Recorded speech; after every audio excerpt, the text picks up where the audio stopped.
I'm sorry, but I cannot hear There we you. go. There we There we go. go. Technical difficulties. Thank you. This is Keith Reynolds, and welcome to SMarketPlace. Thank you for jumping in as host there, Sophia. I'm here with Sophia Reamsnyder of Reamsnyder Media, and I'm really excited. We met through a networking contact, and you have some just wonderful ideas on content creation and use of the documentary form. Before we get started, let me just say that Tom Dempsey is on his way to join us, but the show must go on. So Tom will join us as soon as he gets here. And we are doing this podcast to demonstrate a concept we call the podcast ecosystem. So we really have a an idea that the podcast is just the beginning of what you do to create content. And actually, a short interview like this can become a month's worth of content on your social media and also provide very strategic, on point communications for your blog. That's also great for SEO. And we do this show to demonstrate what we do with the media after we do the interviews and roundtables and things that we do with live streaming. So with that said, welcome, Sophia. It's so nice to have you on the show. Thank you for having me. I appreciate it. Absolutely. So I always allow my guests to introduce themselves. It's been wonderful to meet you. And why don't you introduce yourself to everybody that's watching? I am Sophia Reamsnyder with Reamsnyder Media. We help companies create content through what we call brand storytelling, and we just really enjoy what we do.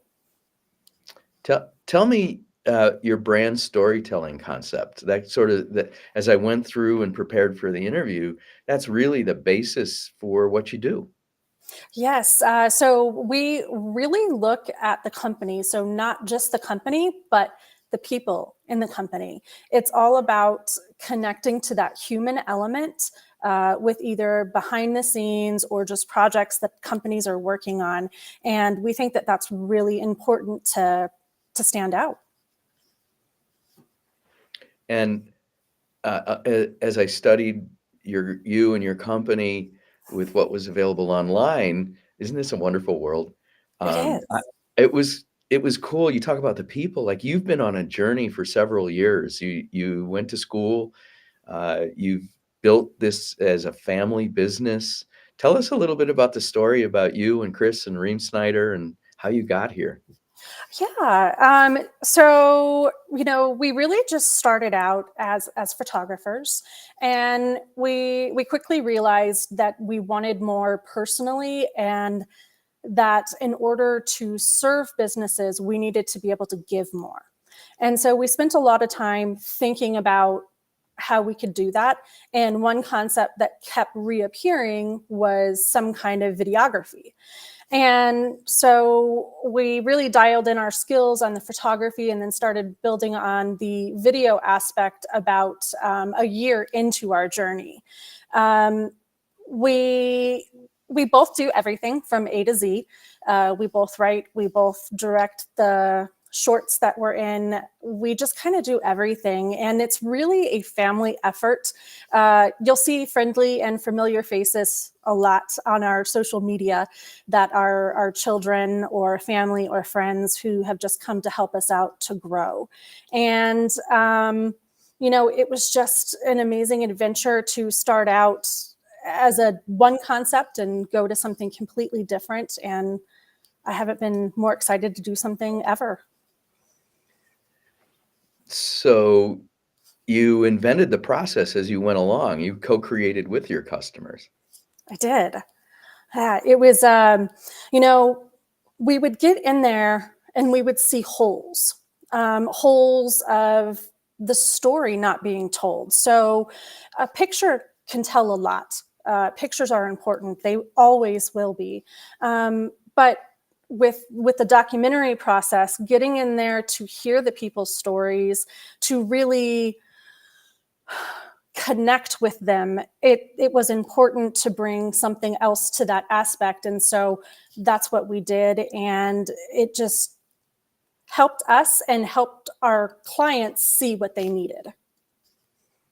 So tell us a little bit about the documentary process and what that, as you evolve to this form of storytelling, what does the process look like, and what does the end output look like?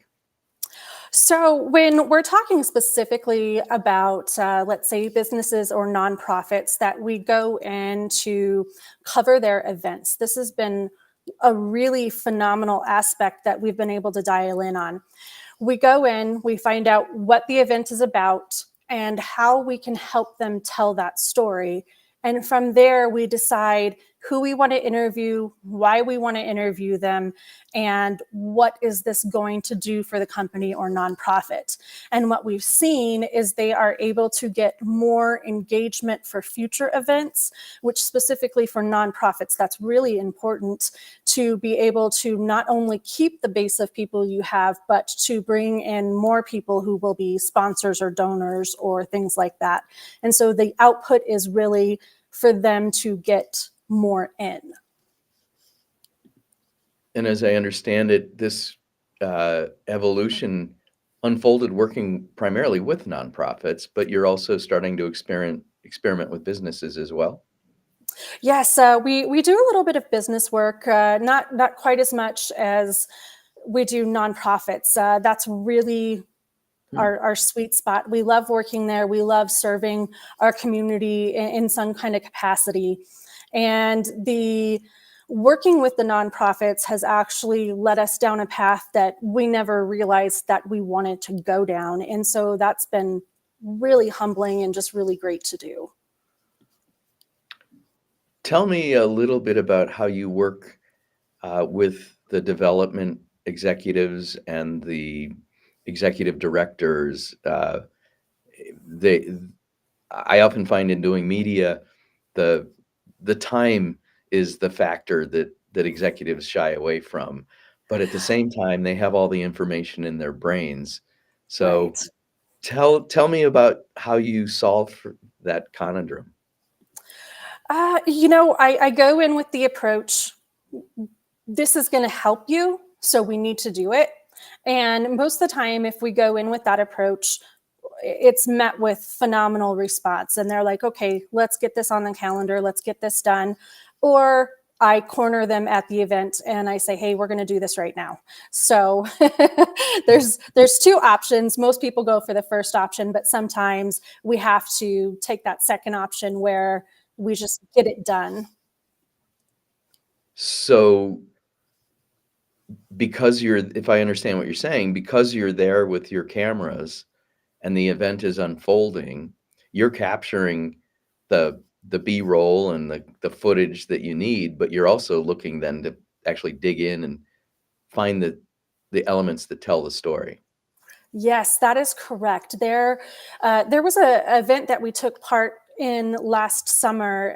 It was called the Big Balloon Build, and it was to help Life Stories of Weld County, who is a child and family advocacy center for Weld County. And we were initially just there to take a few photos, spread some awareness on social media. And I met the director of the Balloon Build and I was like, hey, can I interview some people? You know, we're in the thick of this. Let's see what people are saying, what they're thinking when they're all caught up in this instead of before or after. And so it added a different element to kind of do an on the spot interview. We got more human responses and people really opened up, and it showed me that there's a different way that you can interview too. It doesn't necessarily have to be in front of a camera, well rehearsed or thought out, but it can also be in the middle of the event when emotions are running high and people are just loving what they're doing. Fascinating. So there's huge value in the moment, and then Yes. taking it back into the editing suite and finding the stories afterwards. Yeah.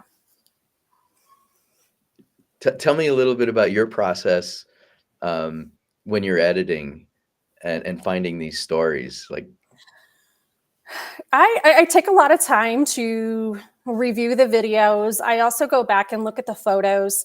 Like I said, pictures are always going to be a key component in any kind of digital storytelling. And that is as true for documentaries as anything else. So the first thing I do is I go back and I edit the photos and I think about what was happening during that time. And then I go to the videos and I go piece by piece. I watch things, I label the videos. Somebody said something funny at section 102. This is important to put in there. And then I build a story from that. And I kind of bring it all in and put it all together, drop some pictures in, find some music, and just come up with this beautiful little story that shows what has gone on during the event.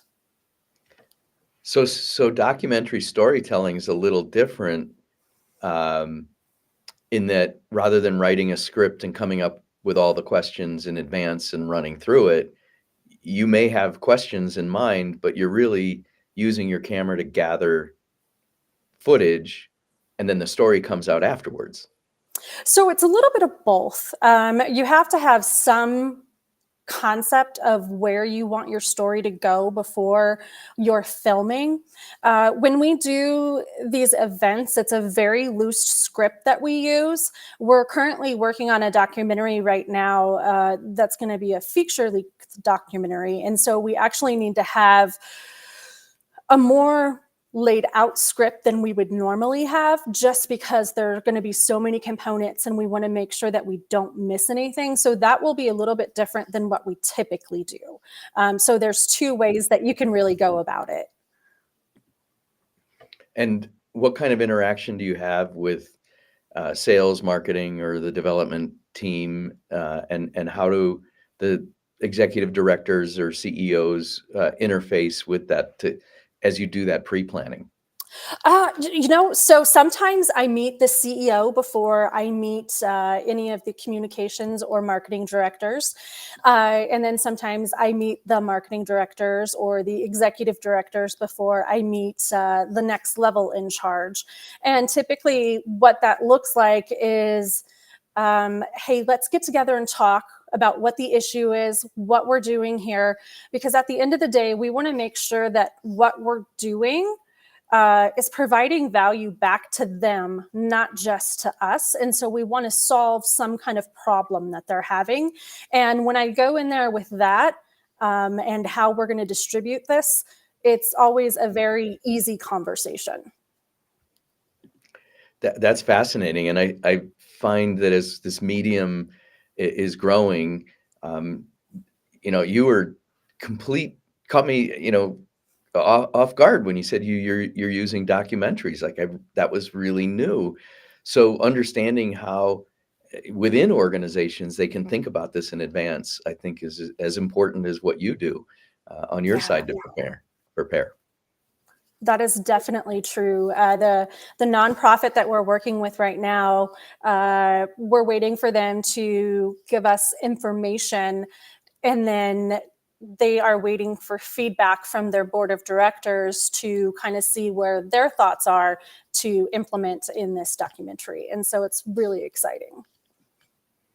So I think there's a big evolution going on where people are realizing you can't just wing it with social media. That what you're highlighting is just how strategic this is because it helps you get where you want. Media can help you get where you want to go. This is true. It's really helpful to have some kind of plan. If you're just throwing stuff up on social media without a thought to it, it's not going to get you as far as if you're planning out, hey, several months before this event starts, we should really start pushing out content from last year's event to make sure that we keep the numbers that we had the year before and then boost it even more. And I think that's really important that people understand that going into the process with us. It's not you're just going to share this directly after the event. No, we're going to use this for years and years and years to come to really make this event something else, or this project or whatever it is that we're working on. That really like captures why it's so important. Thank you for sharing that. Another question I have for you is, how are you seeing the documentary uh, develop results, right? You talked about maintaining our numbers, right? The, the management and the development people they're doing this to achieve a goal. What kind of results are you seeing? Well, I can speak personally for our business. We use a lot of documentary style storytelling to promote ourselves, and it's been a really great response. We've actually gotten more business from social media platforms than we have from anything else, and I think that's very telling to what we're doing.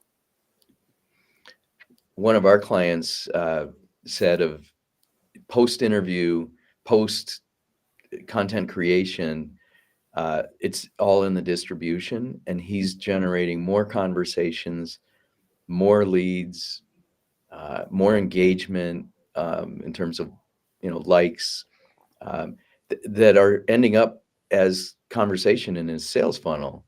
And he said that it's more important to do social media, and that the website's kind of a 10, 20, 30-year-old thing. It's not so big anymore.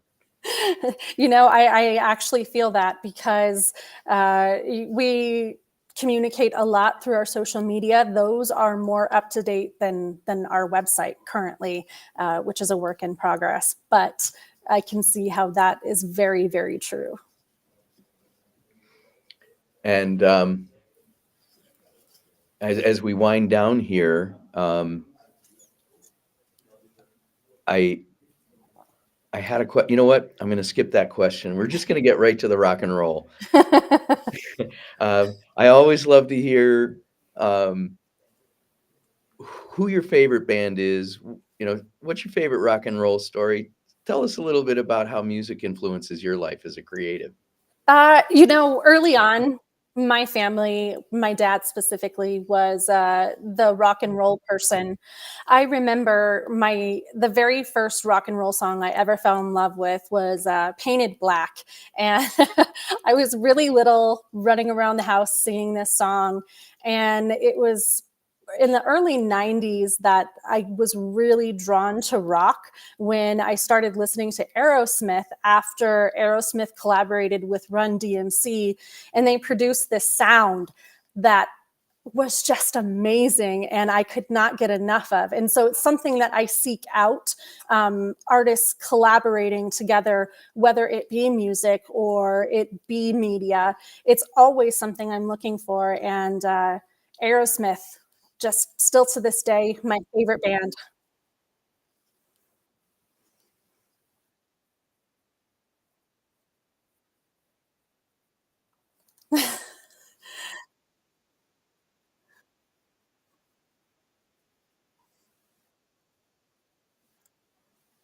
I did not catch that.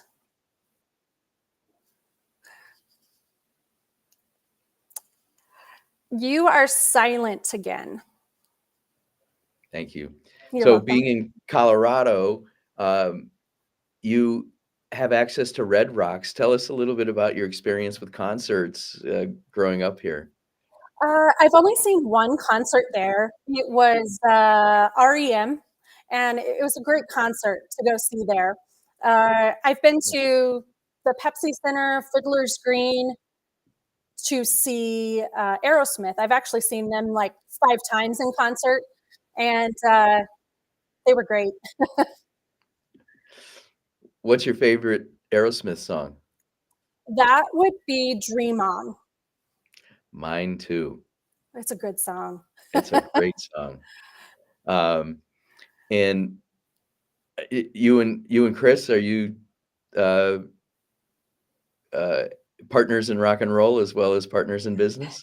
He's not so much the music person. It's it's funny when we go on road trips and we have to take separate cars.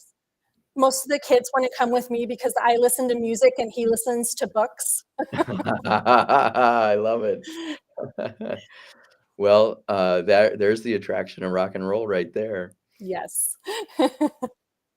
Well, we Tom and I, my partner in crime here, I wish he could have been here today, but we started out, we met at a networking event, and when we met for coffee, within a few minutes, we figured out we both like rock and roll, and both of us saw Boston for our first concert Oh, wow. in the same year on the same tour.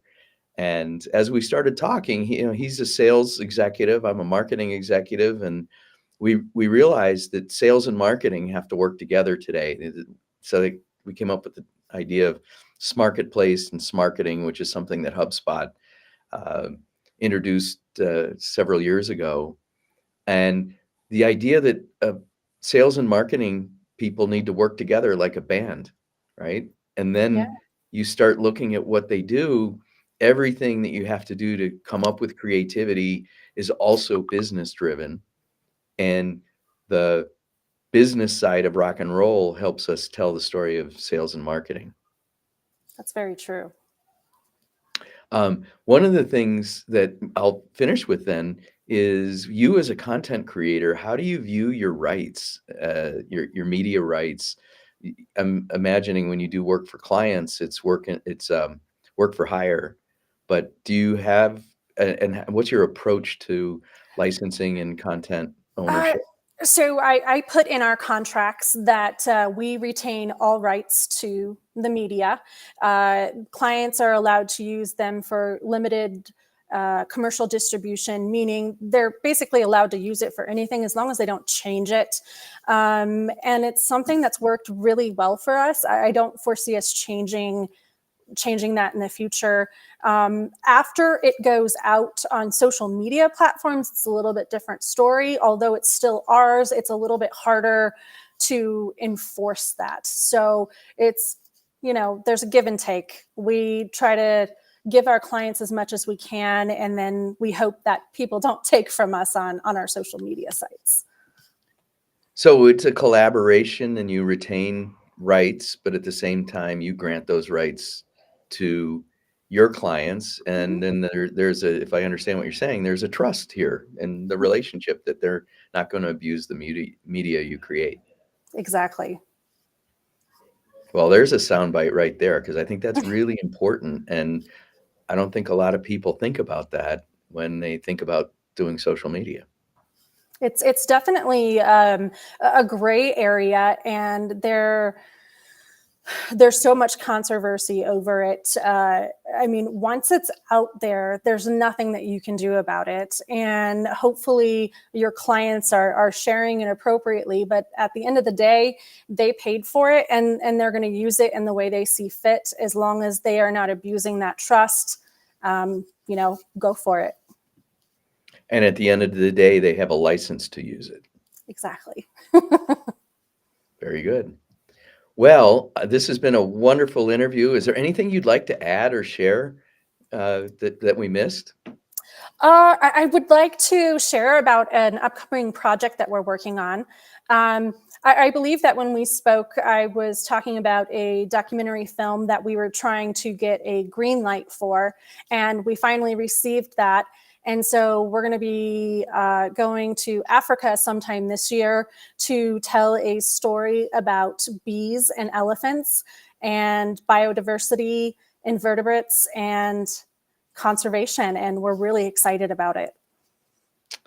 Wow. So drill down a little bit on that. What was the inspiration for it? How did this come together? How did you get it funded? Like, tell the story. We have a few more minutes. I mean, I did see that and when I was doing my research, but I didn't like realize how front and center that was for you. Yeah, well, we were part of an awards filming, and we heard this incredible story. I had no idea that elephants were afraid of bees. And this just sparked something in my brain.